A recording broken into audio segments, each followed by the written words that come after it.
This is a 90-second book review about How Dare the Sun Rise by Sandra Uwiringiyimana.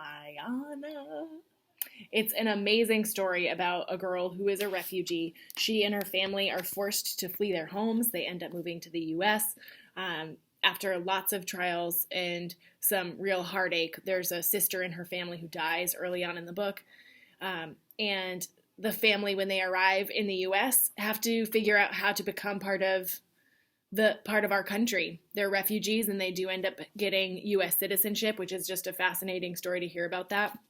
Sandra has a hard time in school. When she comes to the US as a refugee, she doesn't really have appropriate clothes, and the people in the community who are trying to help her give her these old shabby clothes that smell like mildew, and she knows about US culture and she knows that her clothes look ridiculous and she's really embarrassed. She has to figure out how to get through that. It really reminds me about, it doesn't matter where you're a teenager, where you're from, we all kind of go through that same stuff of wanting to fit in. And Sandra ends up having some serious depression that she struggles and fights through, and she becomes an activist. She meets amazing people like President Obama and Michelle Obama, and really becomes an activist fighting for refugee rights.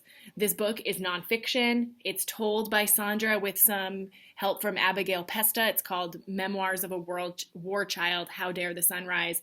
And if you've been liking the nonfiction we've been doing, I highly recommend this book. It's so important, I think, to know about these topics, and I really encourage you to try this one out.